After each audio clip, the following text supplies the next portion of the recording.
Hey guys, welcome back. Ricky here. Alright, so as you guys can probably tell, we are sharpening the Tojiro Honesuki today. Oddly enough, since my video of my comparison between different boning knives, this and the Shun have gotten lots of requests as for people who want to see the sharpening videos.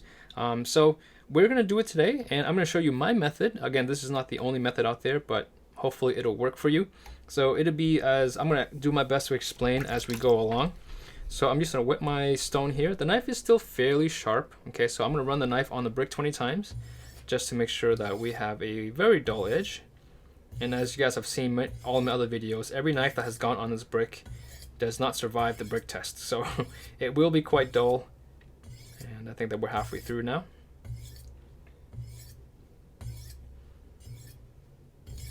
I'm not sure how many that is, but I'm going to go 5 more. I'm pretty sure that's pretty close.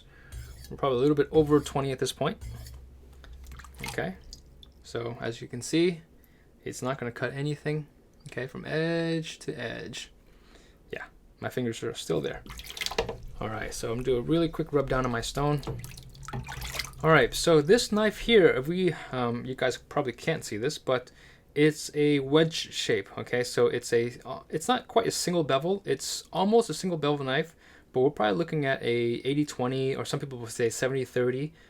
This particular knife here, we're looking probably closer to 80-20. Okay, so basically what that means for me is the side that has the 20-degree bevel, the 80% bevel, which is the right side, I'm going to go second because that side I can focus on more and I can have more time on it. On the left side, it's got the 20-degree bevel, and so I'm going to go on this side first.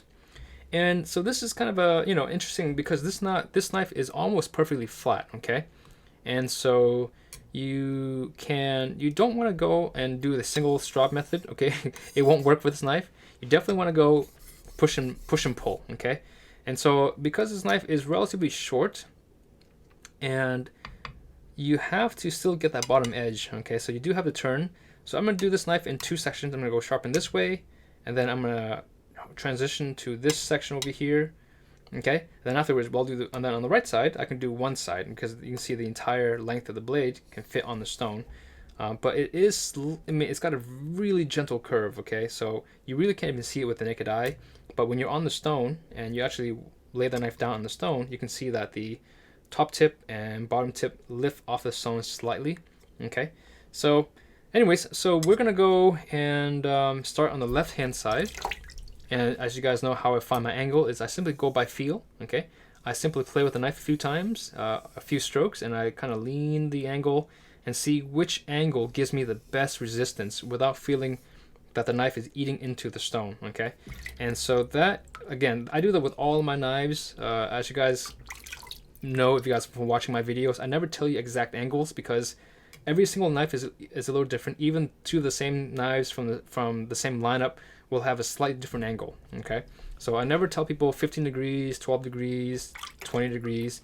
I go basically strictly on feel. All right, so this is my angle here. I found the angle that I want to go, so I'm going to start. All right, so now we're getting to the bottom tip here.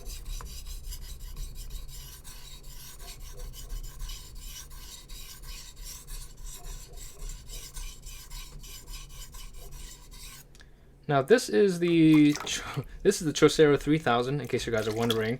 It's probably not the absolute best stone to start on, but I figure that it's here and I love using this stone, so I'm going to try using it. And the knife, obviously, well, the knife has been run on a brick, so it's quite dull.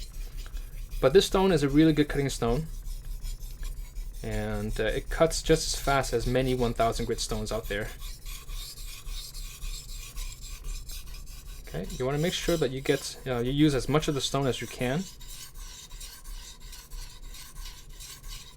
Okay, and you also want to make sure you don't want to apply too much pressure. If you do want to apply pressure, that's okay. Just make sure you don't apply too much pressure. All right, that was 2 passes, and I think I'm gonna go 1 more.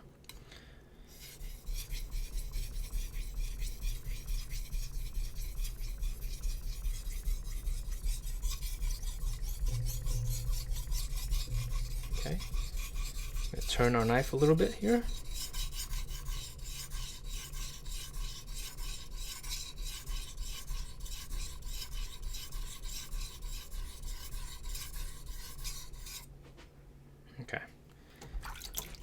Now we're going to turn the knife to the right side. And now, even though the stone or the knife can fit on the entire, well, the entire length of the knife can fit on the stone, I'm not going to sharpen it as if the knife is completely flat, okay, because it's not. So I'm still going to go in sections, okay, and I'm still going to go down with each pass, okay, because that way I can focus more of a 2-inch area, roughly 1 and 2-inch area, down the length of the cutting edge, okay, as opposed to trying to treat it as if it's one straight edge.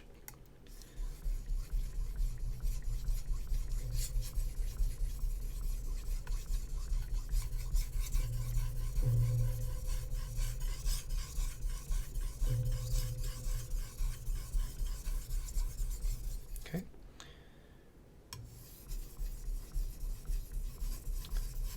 That was one pass.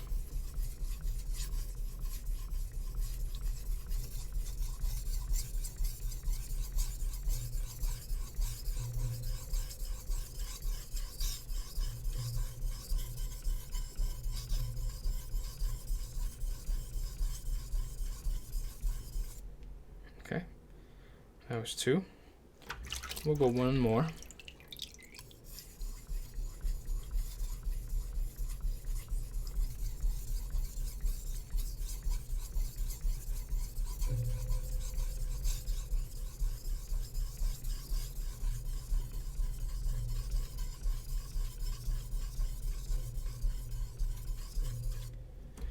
Now, when doing a push and pull, keep in mind, it's good to keep track of relatively how many strokes or how many pushes you're doing per section. Because you're doing push and pull, you're sharpening one section at a time, okay? So if you're working and you're focusing on your tip here and you're doing 40, 50 strokes, and then you come down here and you only do 3, maybe 15, 20 strokes, you're gonna have kind of an odd development of your burr, and also the wear of the knife will be odd off as well. So you want to keep relatively close numbers if you can. Again, this is not an exact science. I'm going strictly by feel, but for me, it looks like I go about I would say 7 or 8 strokes before I move it up a half an inch, or roughly half an inch at a time. Okay, so just keep in mind and kind of keep a rough number in your head. Okay, that way it makes it easier for you to keep track. Okay, so now we have a really fine micro burr. What I'll do now is I'll strop. Okay, so now this strop, this is gonna be a little bit different. So you can actually, you know what? Instead of doing a stropping method, this is what I'm gonna do. I'm gonna go passes, but I'm gonna alternate. Okay, so I'm gonna go maybe two passes on the left hand side, but really light and really fast passes.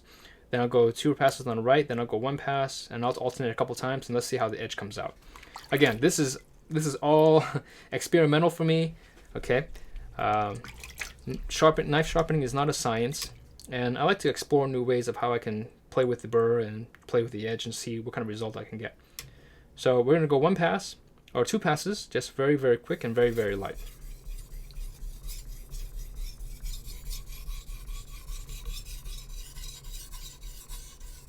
Okay.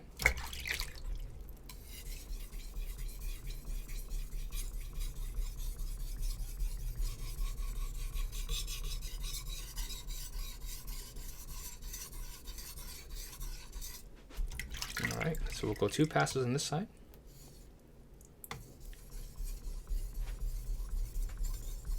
And this is only about maybe 2 to 3 strokes per section of the knife. Then I move on. Okay, so very, very quick passes.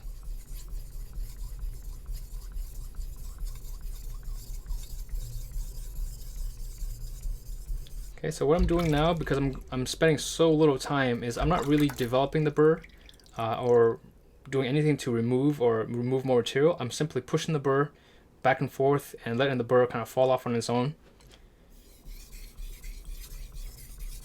Okay, so just a couple of strokes per pass or per section. Okay, yeah, a couple of strokes, you move on to the next section.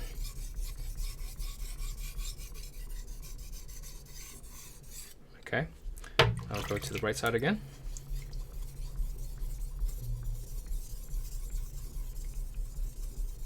Okay.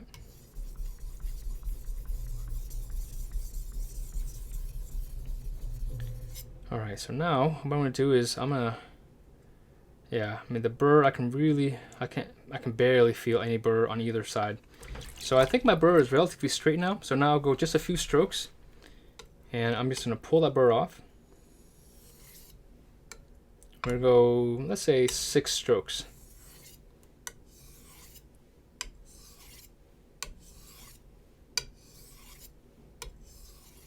Okay.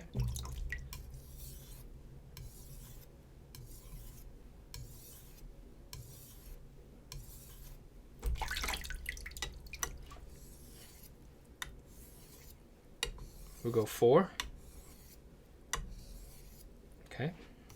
Go 4 strokes.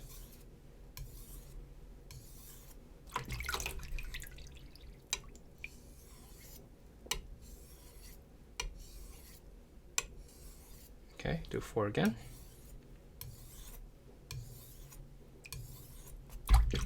Okay. We go 2 strokes now.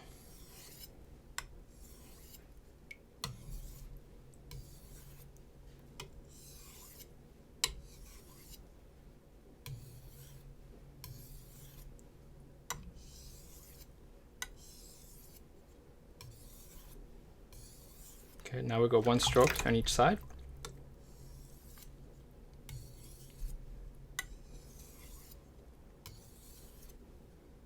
Do that a few times.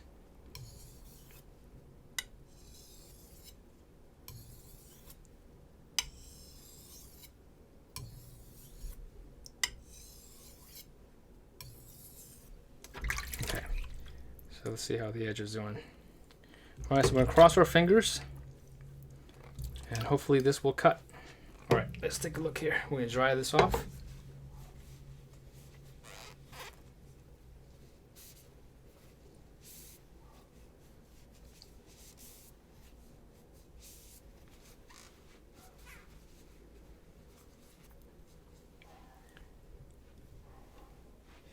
Make sure my hands are very dry. Okay. My hands aren't quite dry, but hopefully it'll be enough for now. All right, let's see what we got here.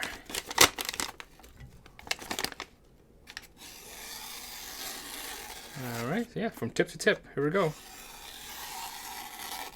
Okay, try some curved cuts here. Okay, so the cuts are still, oh, I scooped up a whole bunch of water there. So let's try some feathering here.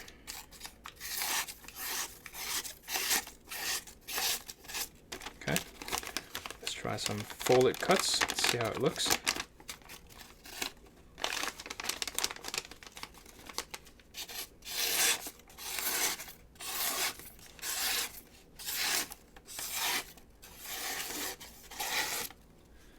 All right, so let's take a quick look here.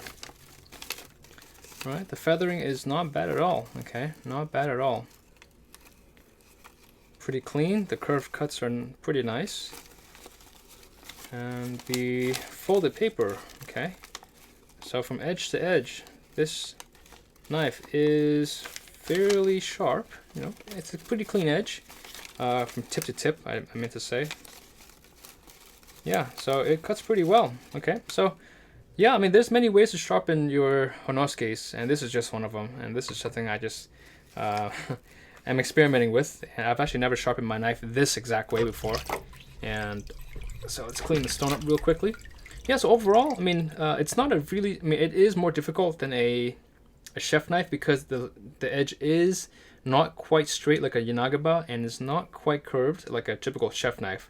So you really have to adjust your method a little bit. And so this, because of the way that this knife is designed, I found that going from doing a push and pull is the best, but only allowing a few strokes per section of the knife works best. And same thing with the other side. And, you know, so for me, this worked best. And definitely because it's straight, you don't want to do any sort of motion where you're kind of arcing the blade in any way. So when you're stropping, say, make sure that the knife stays at a very linear pull. Okay, so all the angles are straight. Okay, now whether you come from this side, so make sure your angles. Okay, make sure your pushes and your approach is in a straight line.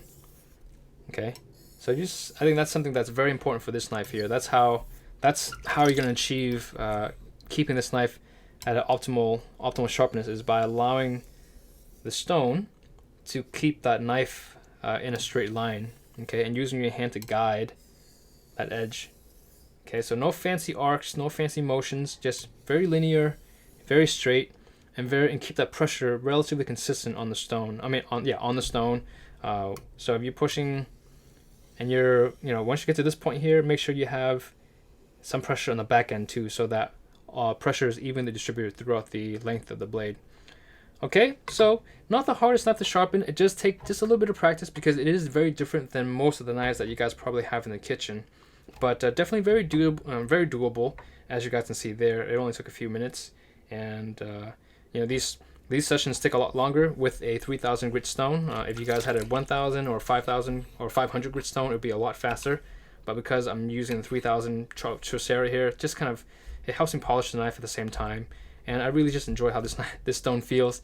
So I could have saved myself some time if I went to a coarser stone, but I did not. So anyways, I gotta live with that decision that I made. But overall, the edge is really clean, as you guys can see there, and the results is quite nice. So it just takes a little bit of time, a little bit of practice, and I'm sure you guys can do something even better. Leave in your comments if you guys were able to achieve a good working edge with any other technique or any other stones. Let me know what has worked best for you. If you own this knife and you've tried it on different stones, let me know what the combinations that you guys have used that has been very successful for you. And if you guys can do me a quick favor, if you guys enjoyed this video, please leave the videos a thumbs up. That really helps the video a lot and gets other people seeing it. All right, thank you guys for watching, and I will catch you in the next video.